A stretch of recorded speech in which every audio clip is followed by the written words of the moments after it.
Sir एक आखिरी सवाल कि यदि कोई व्यक्ति अपना कोई कहीं पे सुनवाई उसकी नहीं होती है तो वो कहाँ तक अपनी अप्रोचेस, बहुत तो हाई अप्रोचेस नहीं लगा सकता है, अगर थाने में उसकी नहीं सुनी जाती है तो वो कहाँ पर जाके कैसे कंप्लेन कर सकता है कि अधिकारियों तक मतलब जो है बात पहुंचे, मतलब ये कैसे हो सकता है, कैसे मुमकिन हो सकता है, एक बार ये जानना चाहेंगे।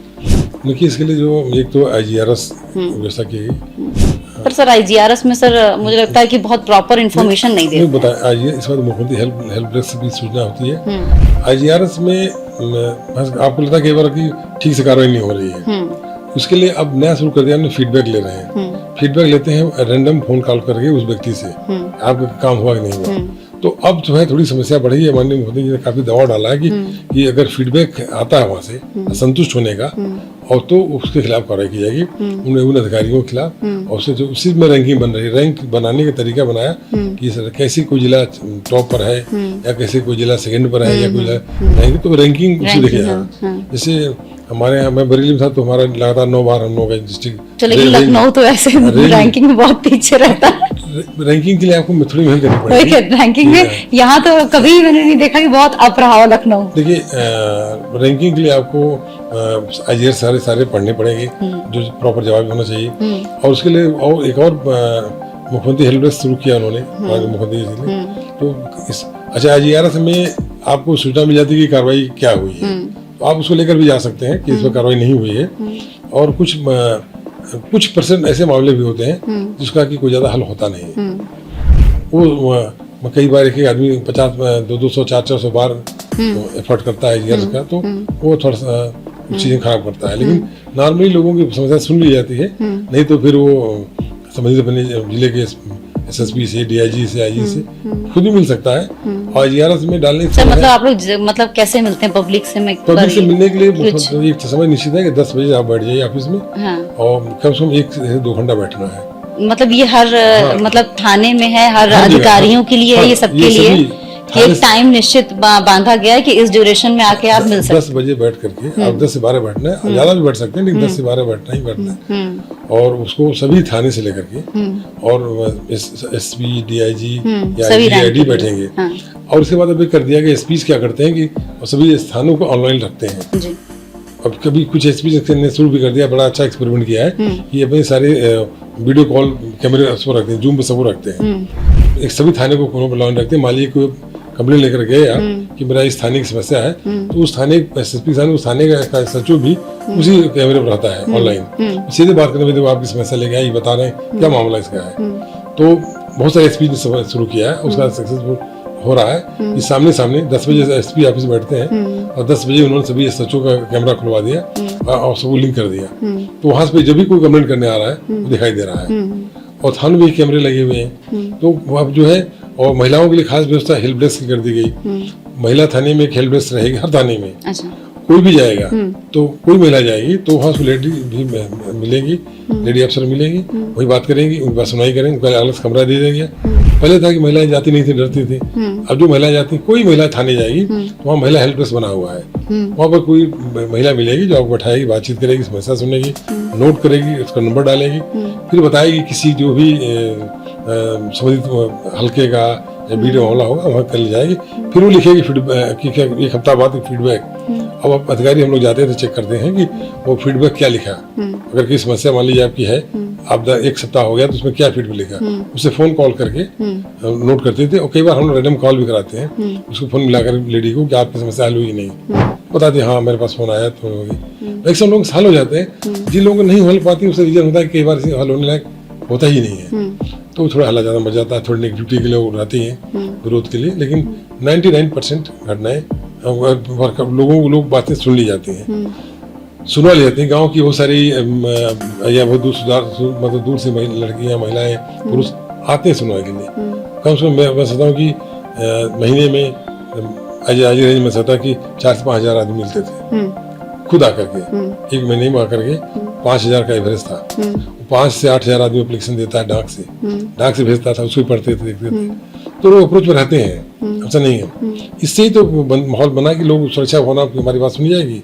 अब उसमें बहुत सारे विवाद होते हैं जो रेवेन्यू से जुड़े होते हैं, जो जमीनी मसले हैं जो पुलिस हल नहीं कर सकती, एक मकान में विवाद है, जमीन है, नाली है, नपाई नहीं हो रही, तो उसमें थोड़ी दिक्कत होती है। इसके लिए एक उन्होंने तहसील दिवस बनाया, दोनों इकट्ठा हो, थाने पर समाधान दिवस रखा, पहले दूसरे और चौथे सैटरडे को आप थाने में जाइए और संबंधित लेखपाल भी रहेंगे, आप बताइए वहाँ समस्या, फिर उसको नाम जो होगा तो भी मॉनिटर किया जाता है कि वहाँ पहुँच करके उनकी समस्या हल कराई जाए, क्योंकि 2 विभाग बढ़ जाते हैं। तो कई बार होता है कि पुलिस से जुड़ी मामले नहीं होते।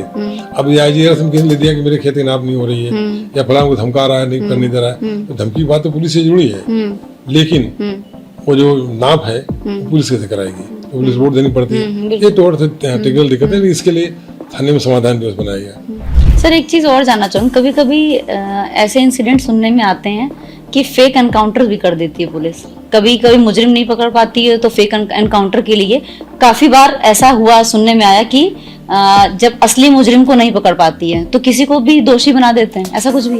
ऐसा तो नहीं है, ऐसा नहीं कर सकते, क्योंकि बहुत जबरदस्त मॉनिटरिंग है, ये लगता है लोगों को। लेकिन सर मैं इसलिए पूछ रही हूँ क्योंकि अभी मैंने एक रिसेंटली एक ऑडियो सुना था, किसी दरोगा का था कि किसी को फंसाना है और वो ऑलरेडी जेल में बंद था। शायद आपने अगर सुना होगा तो मैं नहीं, जब आपको कभी सुनाऊंगी मैं आपको भेजूंगी ये। तो अगर इस तरीके के ऑडियोज आ रहे हैं सामने कि किसी को जानबूझ के फंसाने के लिए ऐसा किया जा रहा है, तो सर मतलब ये होता है ना कि अपने अधिकार का आप गलत प्रयोग कर रहे हैं। देखिए तो समाज में जो पुलिस के लोग हैं वो कहाँ से आए हैं? समाज इसी समाज से आए हैं। और वो समाज क्या है जहाँ हम रहते हैं, जिनके लिए काम करते हैं। तो ये नहीं गारंटी दे सकती कि हर आदमी जो सारे थानेदार 100% वैसा 100% अच्छा करेंगे, नहीं कर सकते। तो इसमें आपको एक घटना मिली ना, 100 घटना तो नहीं मिली ना। लेकिन सर इसमें तो ऑडियो वायरल हो गया, अब जहाँ पर नहीं पता तो वहाँ तो पता ही नहीं कर सकते ना सर। ऑडियो वायरल हुआ, ऑडियो वायरल हुआ तो मतलब जो ये घटना हुआ, लेकिन लोग अवेयर है ना। अगर इसे बहुत सारे एक वायरल हुआ, 2 हुआ, लेकिन आप सोचिए कि उसमें इतने 25 करोड़ की जनसंख्या है और 75 जिले हैं और 1500 से ऊपर थाने हैं और उसमें 3.5-4 लाख पुलिस के कांस्टेबल हैं। तो इसमें से ऐसा कि बहुत सच्चा 200-400-500 वायरल होता, तो उसके तो कंपेरिजन आप देखें कितना % हुआ है। आपको एक वीडियो वायरल मिला या 2 मिला, अगर ऐसा होता तो 4-6 मिलते, या एक आदमी पुलिस ने कहा कि ऐसे पीड़ित किया, लेकिन बहुत सारे नहीं भी किया, बहुत से अच्छे काम भी करते रहते हैं, लोगों को डूबने से बचाया, आग लगने से बचाया, लोगों से बचाया और लोगों को जान माल रक्षा की लगातार, और उस लोगों के अंदर जो आत्मविश्वास भरा जाता है वो कॉन्फिडेंस देने के लिए लोग खड़े हैं, ट्रैफिक वाले चौराहे पर खड़े हैं, भीड़ धूड़ खड़े हैं। तो ऐसा नहीं कि एक अगर थानेदार ने कोई गलती किया तो उसको दंडित करने के लिए प्रावधान करते हैं लोग। मैं नहीं कहता हूँ कि सभी सही है, लेकिन वो सोसाइटी के लोग में कहीं कहीं आ जाते हैं, कई बार उनको अपने अधिकार दुरुपयोग करते हैं। इसीलिए तो सीनियर अधिकारियों द्वारा वहाँ पर दंडित किया और इस तरह व्यवस्था की ताकि वो ऐसा न कर सके। लेकिन इसकी बहुत संख्या कम है, बहुत संख्या कम है। आपको है तो विपक्ष का हमेशा जो है पुलिस के ऊपर एलिगेशन रहता है कि पुलिस जो है बेलगाम हो रखी है, क्या वाकई बेलगाम? देखिए बेलगाम तो आप क्यों कह सकते, लगाम लगाने के तो पूरा डिपार्टमेंट बैठा हुआ है भाई, कांस्टेबल्स के ऊपर सब जितने अधिकारी थे लगाम ही लगा रहे हैं, तो कोई बेलगाम नहीं है। उनको लगता है कि अब चूंकि पॉलिटिकल सिस्टम है, डेमोक्रेसी है, तो सत्ता में नहीं, इसलिए जो जिसको करेगा उसको जरूर कर सकते हैं और काम करने के साथ होता कोई ऐसी परिस्थिति आती नहीं, ऐसी नॉर्मल कोई मेरे पास बिंदु नहीं है। विपक्ष के पास भी ऐसा कोई पॉइंट नहीं है जिससे बहुत एलिगेशन लगाया जिसमें कार्रवाई नहीं हुई। मैं समझता हूँ विपक्ष को भी अच्छे कार्यों की सराहना करनी चाहिए, क्योंकि जो भी हो, आज कोई भी सरकार कभी भी रहती है, तो जो विपक्ष लोग अच्छे कार्यों की सराहना करना चाहिए। और अगर कोई काम खराब हुआ है तो उनको सरकार या जो लोगों को इंगित करना चाहिए। और जो बहुत सारी कार्रवाई हो भी रही हैं, बहुत सारे आप देखते हैं, बहुत अधिकारी हटाए जाते हैं, कर्मचारी हटाए जाते हैं, दंडित होते हैं। और तो दंडित होते हैं तो उनको क्यों दंडित किया जाता है भाई, शौक तो है नहीं। तो अगर कोई गलती करते हैं, जांच में आते हैं, विपक्ष में या कोई भी तो स्वस्थ लोकतंत्र है, उनको करना भी चाहिए। अगर है तो उनको लिए हमें और सजग होना चाहिए ताकि काम करते ही गलती ना हो। और जितना हम सब अच्छा काम करेंगे उनको करने का अवसर कम देंगे। बड़े बड़े आयोजन होते हैं जिसमें लोग आते हैं, लोग करते हैं, मेहनत करते हैं। बड़े कोई भी कार्य बहुत मेहनत के साथ ही आता है, पूरी टीम काम करती है। अब लगता है कि अभी बाहर से ऐसे ही हो गया, सामने होता, मैनेज करना पड़ता है।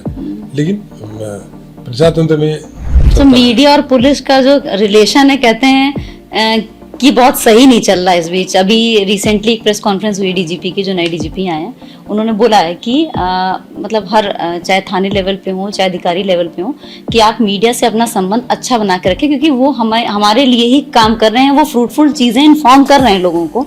तो ऐसा क्यों आता है, जैसे प्रयागराज में भी कुछ इंसिडेंट्स हुए थे, तो उसमें मीडिया वालों को अंदर नहीं एंट्री देते हैं कि नहीं, क्योंकि आप तथ्य सामने दिखा देंगे। तो ऐसा क्यों करती है? तथ्य तो दिखाने के लिए है ही मीडिया। ऐसा कि मुझे तो ऐसा कभी नहीं लगा, और मीडिया को बता भी दिया हमने।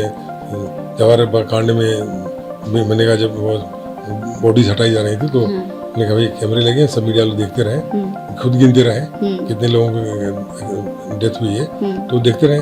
तो अगर कुछ चीज़ आप हाइड करने की कोशिश करेंगे तो वो मीडिया वाले वो और ज्यादा सर्कुलेट होती है, और ज्यादा इंसान पीछे पड़ के उसको करता है। देखिए मीडिया, मैंने तो अपने लोगों से जहाँ भी रहा, लोगों से ही कहा, हमारे लोग ने इसको कराया भी कि मीडिया के लोग जितना मदद कर सकते हैं वो करते हैं। उसका रीजन होता है कि एक मीडिया का एक क्राइम रिपोर्टर एक जिले में 5 साल से काम कर रहा है, सारे तरह की चीज क्राइम जानता है। और हमारा कोई सच्चो पोस्ट हुआ, कोई सर्कल अफसर पोस्ट हुआ, कोई एसपी पोस्ट हुआ, वो 15 दिन के अंदर नहीं जान सकता कि जिले में क्या पैटर्न है, कौन बड़े अपराधी हैं, कौन खतरनाक है या कैसा। क्राइम रिपोर्टर से अगर हमारे ताल्लुकात ठीक है, वो चीज हमें ऐसी जानकारी मिल जाती है क्या हो रहा है, हमें गाइड भी कर देता है कि इसमें नहीं, ऐसा नहीं होना ठीक है, ये करना ठीक है। तो अगर संबंध रहता, अच्छा रिपोर्टर को रिपोर्ट, मीडिया को क्या चाहिए, हमारी बाइट चाहिए, और मीडिया क्या चाहिए, जो फैक्ट बता दिए जाए। बाकी अगर हम ये उम्मीद करें कि मीडिया हमारे बारे में हमेशा अच्छा कहेगा और हम उसे नहीं अच्छा कहे नाराज होंगे, तो वो ठीक नहीं है। मीडिया सच कहे और जो सही बात बताए, और हमारी भी बात बताए, हम ये कहना चाहते हैं। और मीडिया से टच में रहने से फायदा ये है कि खासतौर प्रिंट मीडिया में कि हमारा स्टेटमेंट, हमारा वक्तव्य भी छप जाता है, तो लोगों को लगता है कि इनका जो भी घटना है इनका ये कहना है, लोगों को फिर बैलेंस हो जाता है। तो इसलिए मीडिया वाले तुम्हारे लिए मतलब यही काम करते हैं, हमारे लिए हमारा वक्तव्य भी देते हैं, हमारा पक्ष। अगर मान लीजिए घटना हुई और घटना में मेरा पक्ष नहीं आया, तो जनता सोचती है कि घटना मान लेती है। अब हमने फिर एक नेगेटिव इम्पैक्ट आ जाएगा पुलिस का। अब हमने बताया कि इसमें नहीं ऐसा हुआ, तो माने न माने, लेकिन सोचा भाई वहाँ के एसपी ने, वहाँ के सीनियर अधिकारियों ने ये बताया है, तो कुछ लोग मानेंगे, कुछ नहीं मानेंगे, लेकिन मानने की नहीं स्थिति आ जाएगी।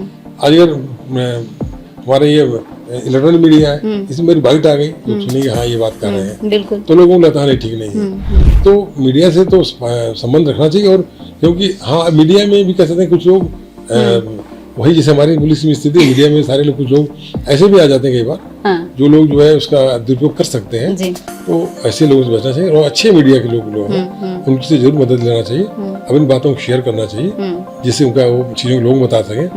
और अगर हमने कोई प्रोग्राम शुरू किया, हमने लोगों ने कुछ किया मान लीजिए, तो वो कौन बताएगा लोगों को?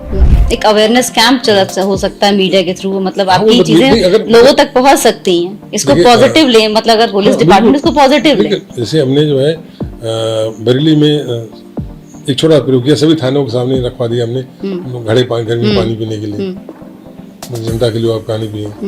तो वहाँ के मीडिया ने उसको बड़े अच्छे से लिया कि भाई ठीक है, पुलिस लोगों को अच्छा सवाल बनाने के लिए अपने थाने के सामने पानी पिलाने की व्यवस्था कर रहे हैं, गर्मी में जो भी जाएगा, वरना थाने जाने से थाने के बाद। तो अब उस प्रेजेंटेशन की बात है कि हमें वो भी पार्ट प्रेजेंट करना चाहिए, जिसमें लगे कि हम लोगों से कनेक्ट हैं, लोगों के बारे में सोच रहे हैं। कोरोना से में भी पुलिस ने बहुत काम किया, और ऐसी कोई आपदा आती है तो हम कनेक्ट हैं, ये बात कौन बताएगा? या हमने अगर कोई चीज शुरू की, हमने महिला हेल्प डेस्क की जांच किया, या किसी के बताया कि ये काम होना है, तो पब्लिक के बीच कौन लेके जाएगा? मीडिया ले जाएगी। जैसे आपने कहा डीपी साहब ने बताया, मीडिया की बात पहुंचाएगी। तो ये बात जो हमारी है, या जो बातें, जैसे आज के समय खासतौर से जब हमारा बहुत एक्टिव मीडिया का पार्ट है, बहुत ज्यादा चीजें हर घर तक पहुंची हुई है, तो बातें पहुंचनी चाहिए। इसलिए अगर हम मीडिया से दूरी रखते हैं, तो जो भी अधिकारी दूर रखते हैं वो ठीक नहीं है, उसे मिल करके रहना चाहिए और उन्हें बातें बताना चाहिए, जिस शेयर जरूर करना चाहिए। उससे क्या होगा कि सही पक्ष जाएगा। और ये भी पता भाई घटना हुई, तो घटना तो मैंने किया नहीं, घटना हुई है, घटना इस तरह हुई है, घटना पक्षी है, हम ये कोशिश कर रहे हैं, अब इस आपको रिजल्ट देंगे। अभी इतना हो पाया है, बाकी हम थोड़ी देर बाद, 1 घंटे बाद जाकर करेंगे। सपोर्ट करती है मीडिया, तो डी साहब ने भी अच्छा कहा है, और तो लोग फॉलो भी करेंगे। जी, बहुत बहुत धन्यवाद सर, आप इस पॉडकास्ट में शामिल हुए और सर ने अपना एक्सपीरियंस शेयर किया है कि कैसे उन्होंने कहाँ कहाँ पर क्या दौर फेस किए हैं, और पुलिस के लिए भी कहेंगे कि एक मिसाल के तौर पर काम करें ताकि आम जनता तक आपकी चीज़ें पॉजिटिव पहुँच सकें। धन्यवाद।